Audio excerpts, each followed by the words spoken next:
message vous est présenté par l'Assemblée chrétienne Le Tabernacle. www.letabernacle.net. Être religieux ou disciple, être chrétien religieux ou disciple de Christ. Que voulons-nous être? Être de simples religieux venant à l'église parce que nous voulons rassurer notre petite conscience et faire plaisir au Seigneur en se disant « Tu vois Seigneur, tous les dimanches je viens à l'église » ou voulons-nous réellement de tout notre cœur nous abandonner totalement et donner nos vies à l'Éternel, nous consacrer entièrement à l'Éternel, s'appuyer entièrement sur l'Éternel?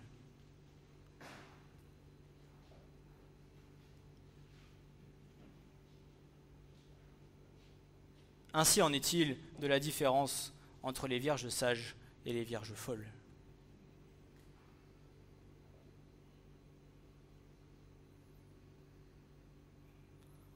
Donc j'avais fait une première introduction globale sur ce qu'était un disciple pour ceux qui n'avaient pas entendu les premières parties. Et ensuite nous étions passés sur le passage de Luc. Sur le passage de Luc 5, versets 1 à 11, qui résume l'ensemble des étapes pour devenir un disciple de Christ.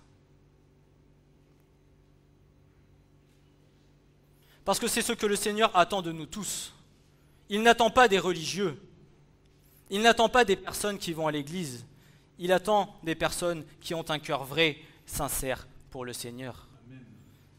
Des personnes qui ont un cœur qui veulent le servir entièrement, pas des cœurs divisés, Amen. Des cœurs vrais, entiers, pleins, remplis pour servir son Seigneur et son Sauveur.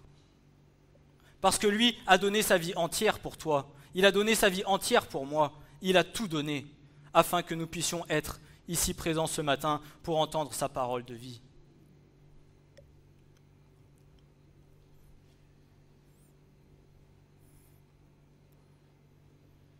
Mais être disciple de Christ, nous avons beaucoup de choses à mettre en œuvre dans nos vies. Et bien souvent, nous sommes loin de ce que la parole de Dieu nous ordonne. Parce que ne croyez pas que ça y est, parce que le Seigneur nous a appelés et que nous venons à prêcher derrière un pupitre la parole de Dieu, ça y est, nous sommes des grands disciples. Ça y est, nous sommes grands devant le Seigneur. Qu'as-tu appris? Que connais-tu? Quelle discipline as-tu? Quelle vie as-tu?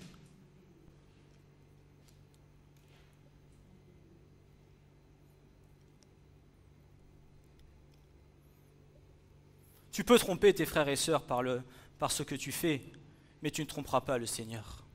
Amen. Tu peux paraître devant les frères et sœurs à l'assemblée pendant 2 heures de ta vie, mais tu ne pourras pas tromper qui est l'Éternel.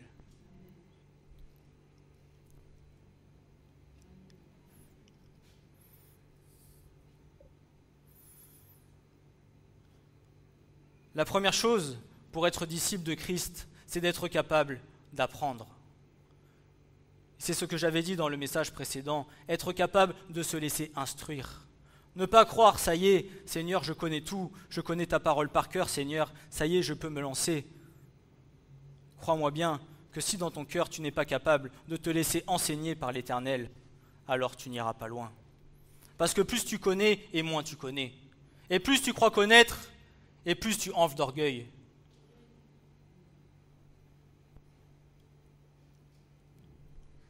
Si tu es enseigné par l'Esprit de Dieu et que les paroles de l'Éternel viennent et pénètrent dans ton cœur, crois-moi bien que plus tu es enseigné, moins tu crois connaître. Amen. Et jusqu'au bout de ta vie, de notre vie, nous aurons à apprendre de l'Esprit de Dieu. Nous aurons à apprendre et à être enseignés de la part de l'Esprit Saint. Amen. Pas des hommes. Pas de ce que tu crois être bon, pas de ce que tu veux entendre, se laisser enseigner par l'Esprit de Dieu. Et si nous avons tous le même esprit, alors ce qui nous sera enseigné sera exactement la même chose pour l'édification du corps de Christ. Amen.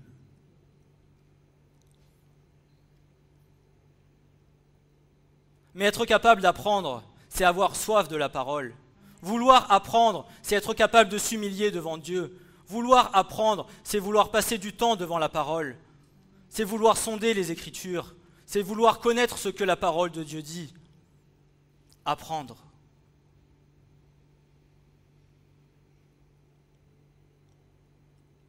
C'est aussi être capable de se laisser instruire par les anciens, en étant certain que ce qui est dit soit bien la vérité. En étant comme les Béréens, en sondant les Écritures pour s'assurer que ce que nous entendons soit bien vrai et que provienne bien de la parole. Ne pas tout gober et ne pas tout prendre comme si tout était bon. Parce que bien souvent, tout ce qui est très bon est trompeur.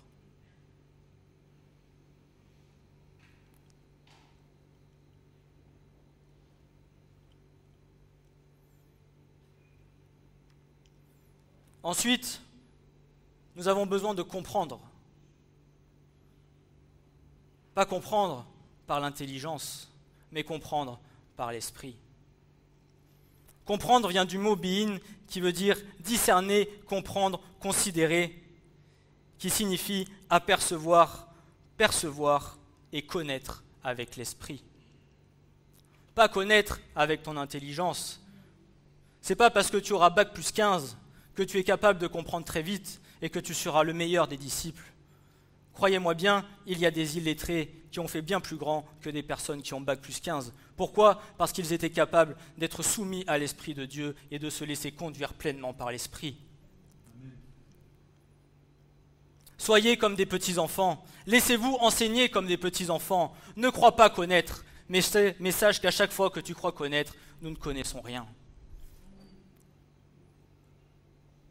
Et alors, le Seigneur fera de toi un grand serviteur de l'Éternel, dans l'humilité, dans la soumission, afin de t'utiliser pour le corps, afin de t'utiliser selon sa volonté et pour que toi tu fasses ce que lui veut accomplir avec toi.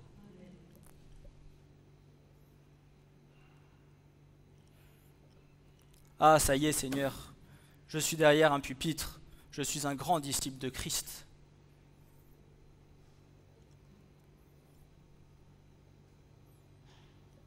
As-tu fait l'expérience de jeûner 40 jours et 40 nuits comme le Christ a fait dans le désert avant d'aller enseigner ? As-tu vécu ce que Christ a vécu avant de te prononcer et de te proclamer ce que Christ est dans la parole ? Combien de serviteurs de Dieu se croient-ils au-dessus même de qui est Dieu ?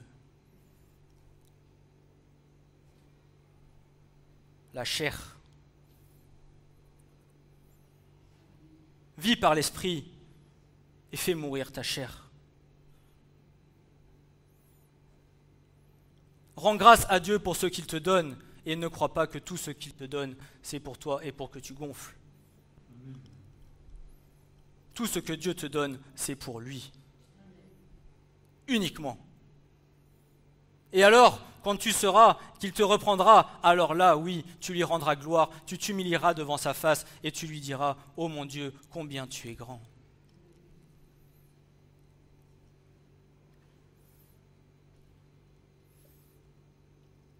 Prenons exemple des hommes de la parole et regardons leur comportement dans leur marche, ce qu'ils faisaient pour servir l'Éternel. Nous avons tous les exemples pour savoir comment marcher. Il en va de notre propre responsabilité de nous y soumettre ou non.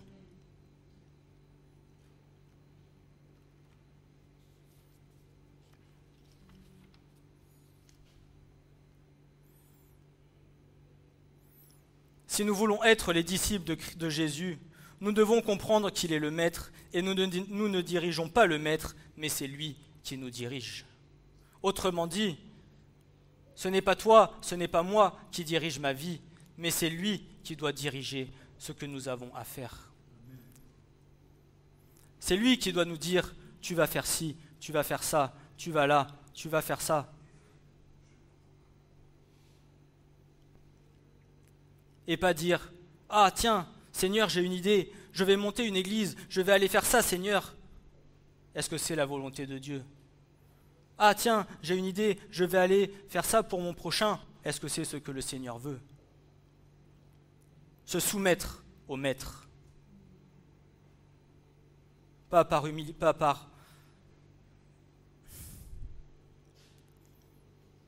se soumettre dans l'amour. Être humble dans l'amour. C'est vrai que le mot soumettre, souvent, tout le monde le croit comme si on devait être moins que rien. Mais ce n'est pas ce que le Seigneur dit. Parce que le Seigneur nous voit grand. Nous voit grand, pas par nous-mêmes, nous voit grand en lui. Nous voit grand par lui. Nous voit grand par ce que lui fait en nous.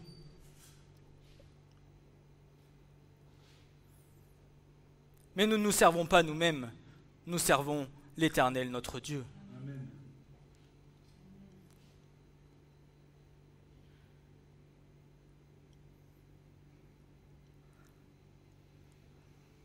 La troisième chose que nous avons à faire, c'est reconnaître. Pierre avait vu Jésus accomplir de bien nombreux miracles. Il avait vu le miracle de l'eau changée en vin à Cana de Galilée. Il avait vu Jésus guérir le fils du seigneur de la cour, dans Jean 4, versets 46 à 54. Il était présent quand Jésus faisait beaucoup d'autres signes et prodiges, allant même jusqu'à ce qu'un homme d'entre les pharisiens, nommé Nicodème, vint à Jésus de nuit, lui disant « Nous savons que tu es un docteur venu de Dieu, car personne ne peut faire ces miracles que toi tu fais. » Jean 3, verset 2. Mais pour Pierre, aucun des autres miracles ne l'avait ému comme celui-ci qu'il venait de voir de ses propres yeux. Ce miracle concernait le travail de Simon. Il le touchait jusqu'à sa façon de vivre. Il sut ainsi que Jésus est Seigneur de toutes choses. Et comme Pierre perçut Jésus sous un nouveau jour, il se vit lui-même sous un nouveau jour aussi. Il fut soudainement accablé par ses propres manquements. Simon-Pierre tomba aux genoux de Jésus et dit « Seigneur, retire-toi de moi, car je suis un homme pécheur. » Il réagit comme on réagit toujours lorsqu'on est confronté à la puissance et à la gloire de Dieu, une reconnaissance et une humiliation totale face à la gloire de Dieu. Qu'as-tu fait lorsque le Seigneur a touché ta vie et qu'il a mis la lumière sur toi à voir ce que tu étais, si ce n'est que de se mettre à terre, à genoux, et de pleurer toutes les larmes de ton corps en reconnaissant qui tu étais. Ainsi était là le plus grand miracle de Dieu pour Pierre, de Jésus pour Pierre.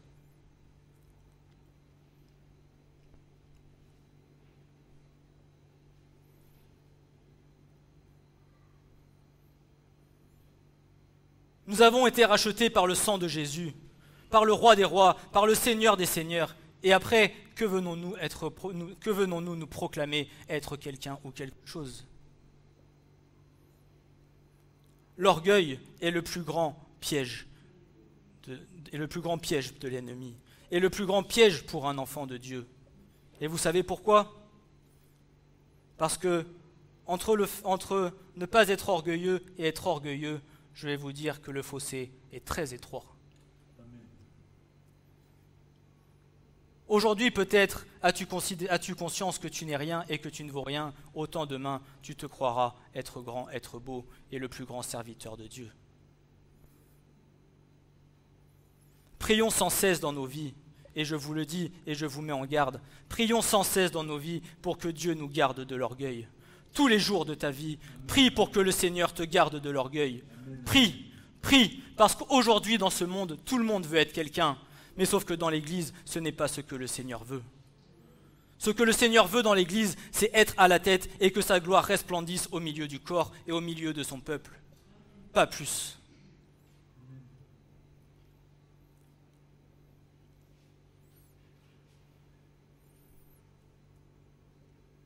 Oui, il t'a donné des responsabilités. Oui, il t'a dit de faire quelque chose. Fais-le par obéissance pour ton Seigneur.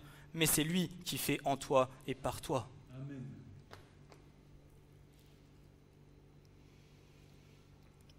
Ton nom t'a renommé. Qu'en est-il? Demain, tu mourras, tu seras oublié. Le seul nom qui doit resplendir est le nom de Jésus-Christ, le Fils du Dieu vivant. Amen.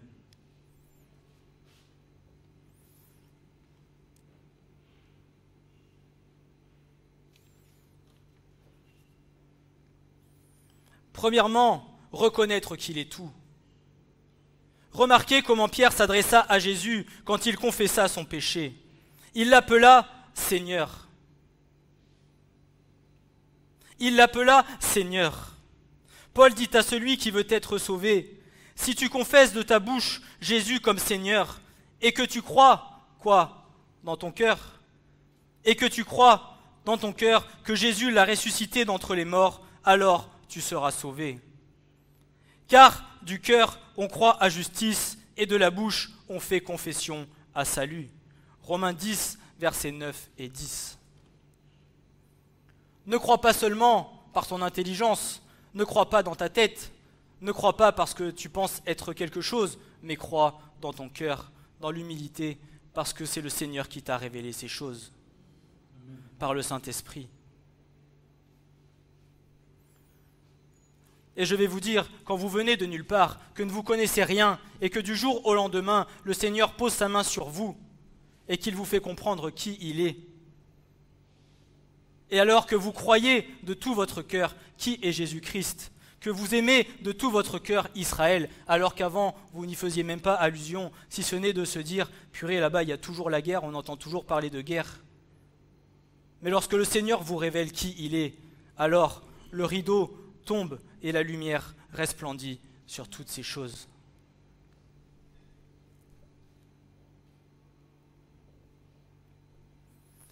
Mais crois dans ton cœur.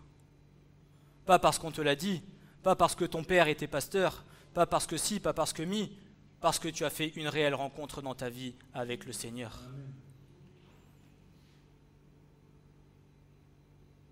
Deuxièmement, en reconnaissant qu'il est tout, il nous faut admettre que nous ne sommes rien et nous devons avouer que nous avons besoin de lui en tout et pour tout.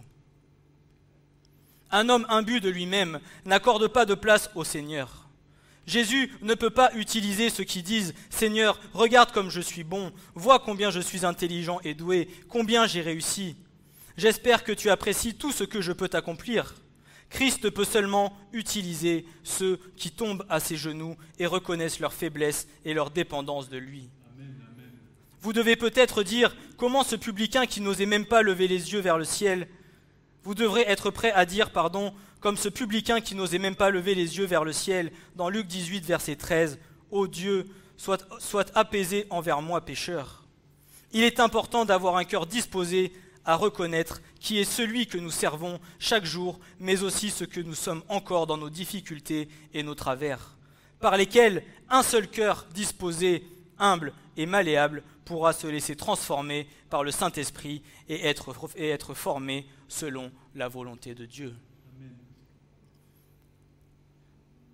Si nous venons à avoir un cœur imbu de nos personnes, imbu de nous-mêmes et rempli d'orgueil, comment voulez-vous que le Seigneur vienne et travaille nos vies en nous faisant comprendre ce qui ne va pas, ce que nous sommes, et en ayant reconnaissance de ce que le Saint-Esprit nous montre?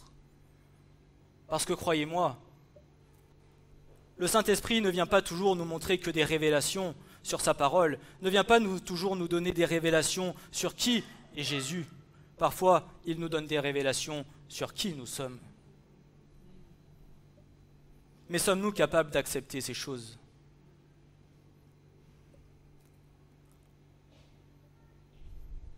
De les accepter et de prier pour que le Seigneur vienne à notre secours, parce qu'il n'y a que lui qui pourra venir accomplir ces choses afin que nous puissions être dignes de lui.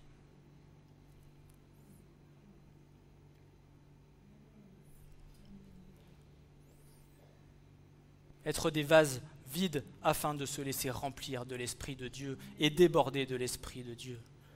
Mais si ton cœur, si ton vase est déjà plein d'autres choses, comment veux-tu que l'Esprit de Dieu vienne et le remplisse de la bonne parole de Dieu ?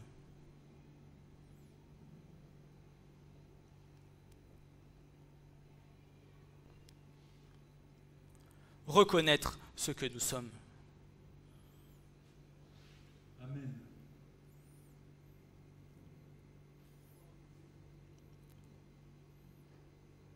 Un chrétien qui vient, qui est déjà tout feu, tout flamme, et qui dit « Ah, je suis à Dieu, ça y est, c'est bon, je peux foncer, je suis le meilleur.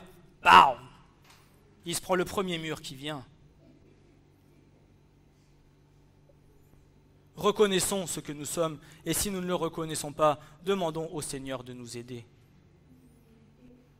Parce qu'il n'est pas là pour nous juger, il est là pour nous conduire, pour nous fortifier, pour nous encourager et pour nous faire grandir pour lui. Et c'est ainsi que sera construite l'Église. C'est ainsi que sera bâtie l'armée de Dieu. Parce que si tu es déjà rempli d'orgueil, crois-moi bien qu'à la fin, dans le combat, tu partiras tout seul avec ton épée et ton bouclier et tu te feras massacrer au premier coup. Mais si tu es capable de reconnaître que tu as besoin du Seigneur dans ta vie, alors tu auras de la sagesse. Alors tu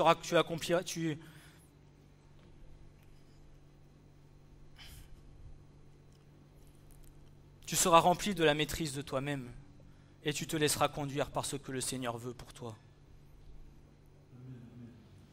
Et tu seras dans l'obéissance, non pas de toi-même, mais de l'Esprit.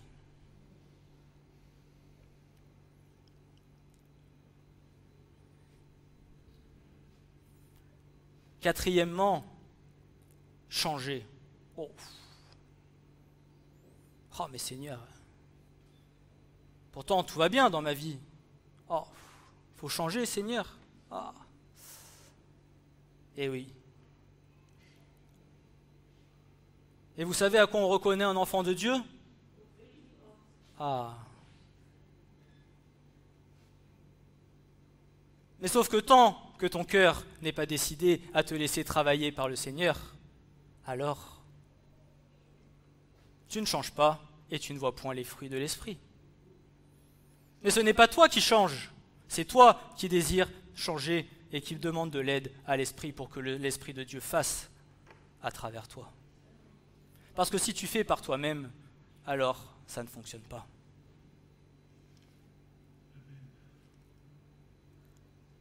Quand Pierre vit le fossé qui le séparait de Jésus, il dit « Éloigne-toi de moi ». Jésus ne céda heureusement pas à la demande de Pierre. Jésus l'attira plutôt par son amour vers lui avec un défi particulier. Jésus dit à Simon « Ne crains pas, dorénavant ce sont des hommes que tu prendras ». Et il est intéressant de voir ici, le mot « prendra » est au présent en grec et indique une action continue.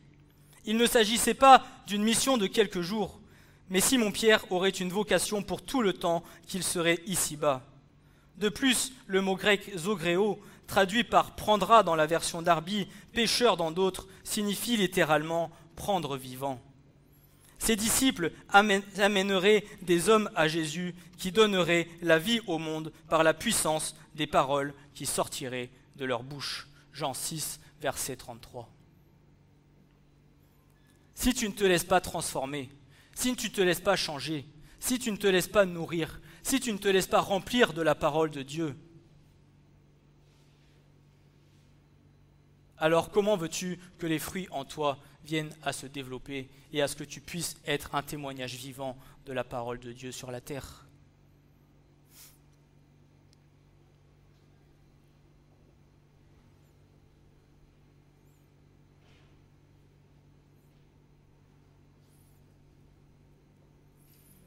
Il ne nous a pas été demandé d'apporter la mort, il nous a été demandé d'apporter la vie. Nous sommes des témoignages vivants.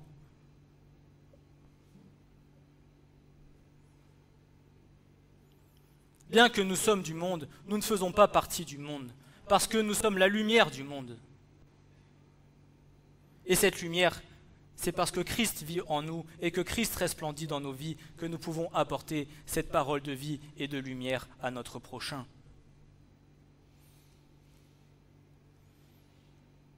Et je vais même vous dire, c'est que si vous avez pleinement la lumière de Christ en vous, vous n'avez même pas besoin d'aller vers les gens, c'est les gens qui viennent à vous et qui vous posent des questions.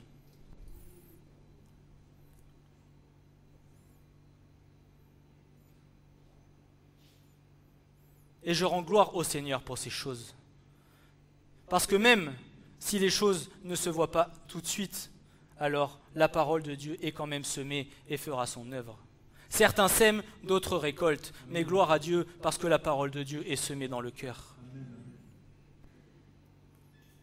Mais si nous ne changeons pas et que nous restons tels que nous sommes, en ayant la ferme assurance que ce que nous sommes est bon, alors crois-moi, tu n'iras pas loin.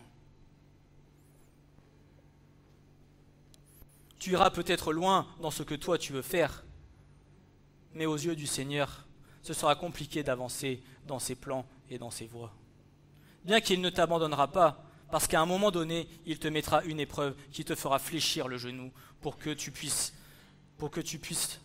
te soumettre à ce que lui veut, pour que tu puisses renier à ta propre vie, à tes propres choix, à tes propres désirs et accomplir selon sa parole. Pas ce que moi je veux, Seigneur, mais ce que toi tu veux.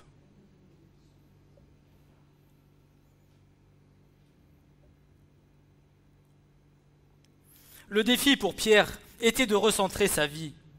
Il s'était concentré sur la prise de poissons.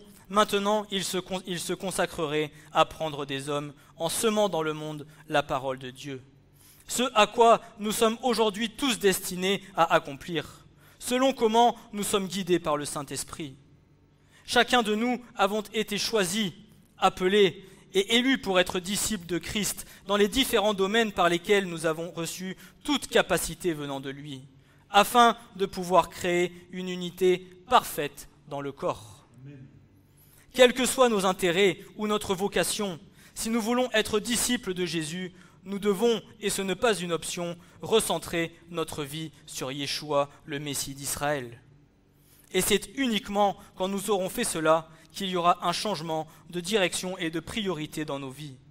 Pour nous tous qui souhaitons des vies consacrées à l'Éternel, revoyons nos priorités sans nous séduire nous-mêmes.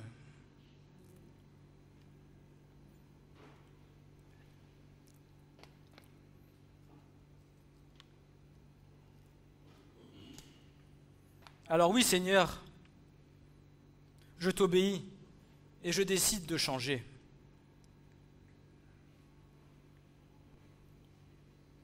La chose suivante à faire, c'est renoncer.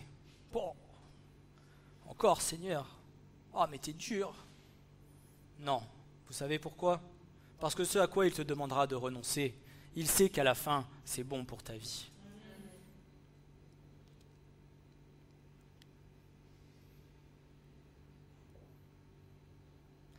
Et je parle pour moi, hein, vous imaginez pas que je suis Sainte Nitouche avec une auréole au-dessus de la tête. Hein.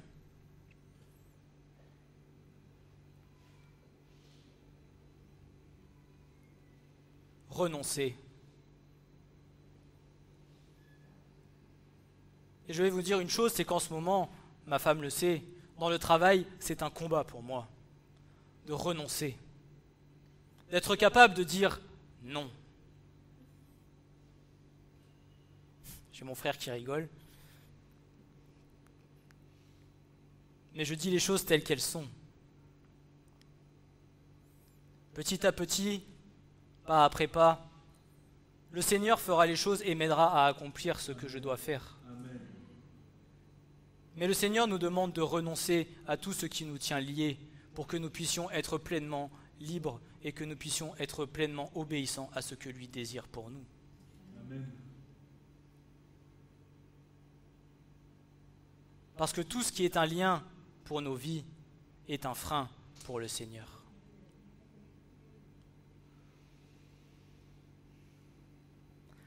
Maintenant, Jésus appelait Pierre et ses frères en Christ à une vie de disciples à un niveau supérieur. Ils devaient le suivre à plein temps. Pour ce faire, ils auraient à abandonner leurs barques, leurs filets et les poissons. Il faudrait laisser en arrière beaucoup de choses qui avaient eu de l'importance pour eux. Ils devraient renoncer à leurs revenus stables et à leur sécurité financière. Aïe, aïe, aïe. L'argent.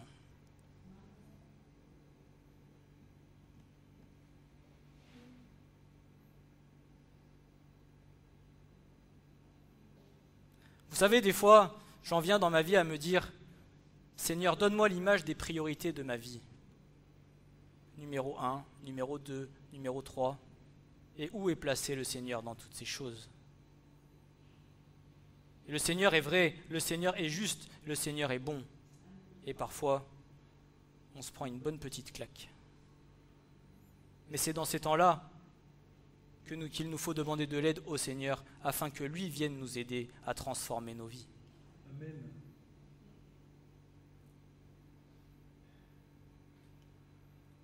Jésus leur demandait beaucoup, mais apparemment ces hommes ne pensaient pas que c'était trop demandé. Nous lisons au verset 11, « Et ayant mené les nacelles à terre, ils quittèrent tout et le suivèrent. » Marc nous dit à propos de Pierre et son frère André, « Aussitôt, ayant quitté leur filet, ils le suivirent. » Marc 1, verset 18. Il ajoute que Jacques et Jean, aussitôt qu'il les appela, et laissant leur père Zébédée dans la nacelle avec les gens à gages, ils s'en allèrent après lui. Peut-être certains contestataires viennent à se demander, mais qu'en est-il de tous ceux parmi nous qui ne sommes pas appelés à rentrer dans un ministère? La réponse est simple. Vous devez renoncer à tout ce qui vous empêche de servir le Seigneur sans réserve, car nous sommes tous appelés à être disciples de Christ et à suivre le Messie partout où il nous demandera d'aller. Amen. Tu quitteras ton père et ta mère et tu t'attacheras à ta femme. Il ne t'a pas demandé de vivre avec ton père et ta mère. Toi, suis-moi. Vends tous tes biens et toi, suis-moi.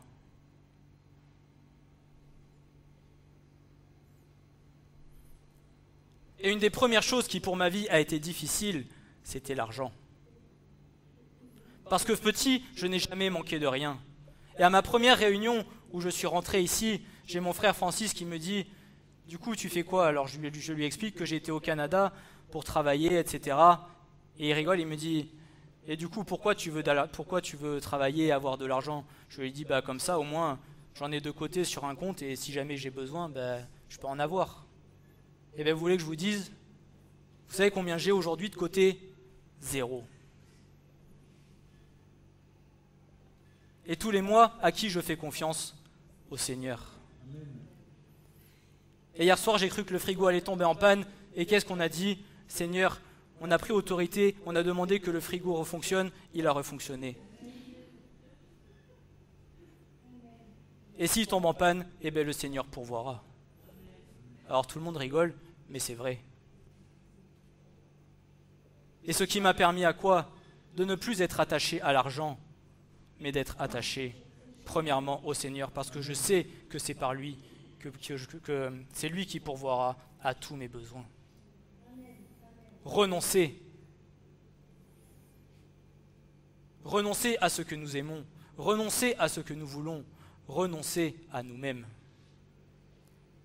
Mais être pleinement libre pour lui.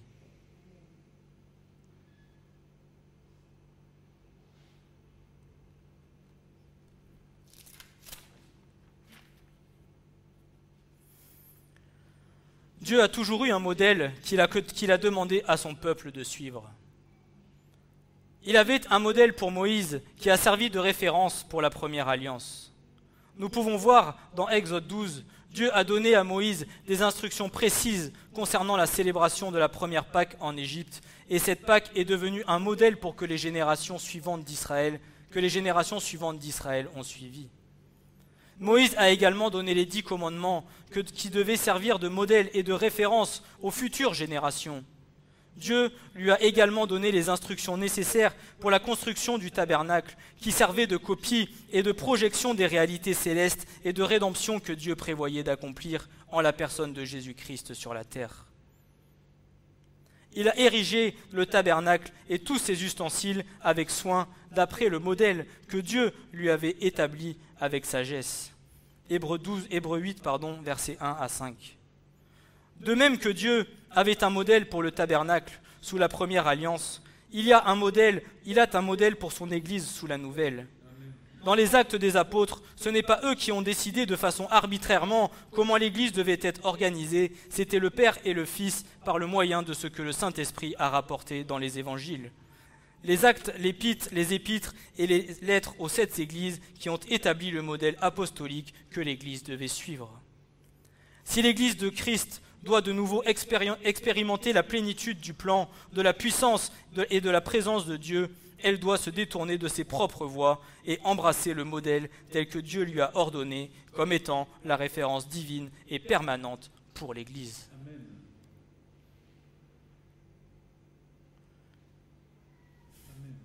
Ce n'est pas l'homme qui fait ses plans, ce n'est pas l'homme qui conduit, c'est Dieu qui choisit toutes choses. Amen. Ce n'est pas toi qui décides d'être un endroit, ce n'est pas toi qui décides d'être à tel ministère, c'est Dieu qui décide là où tu veux, où il doit te placer. Parce qu'il connaît tes compétences, il connaît tes qualités, et il sait que là où il te mettra, ce sera bon pour lui, pour l'Église et pour ton prochain.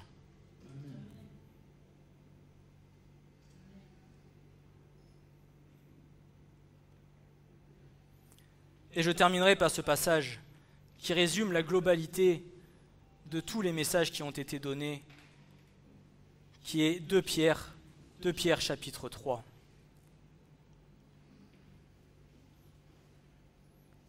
Je vous écris déjà, bien-aimés, cette seconde lettre, et dans l'une et dans l'autre, je réveille votre pure intelligence en rappelant ces choses à votre mémoire, afin que vous vous souveniez des paroles qui ont été dites à l'avance par les saints prophètes et du commandement du Seigneur et Sauveur par vos apôtres. Sachant tout d'abord ceci qu'au dernier jour, des moqueurs viendront marchant dans la moquerie selon leur propre convoitise et disant « Où est la promesse de sa venue ?» Car depuis que les pères se sont endormis, toute chose demeure au même état dès le commencement de la création. Car ils ignorent volontairement ceci, que, par la parole de Dieu, des cieux subsistaient jadis, et une terre tirée des eaux et subsistant au milieu des eaux, par lesquelles le monde alors fut détruit, étant submergé par de l'eau. Mais les cieux et la terre de maintenant sont réservés par sa parole pour le feu, gardés pour le jour du jugement et de la destruction des hommes impies. Mais n'ignorez pas ces choses, bien-aimés,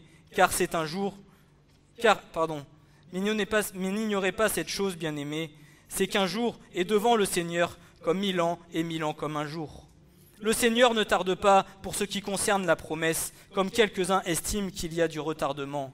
Mais il est patient envers vous, ne voulant pas qu'aucune ne périsse, mais que tous viennent à la repentance.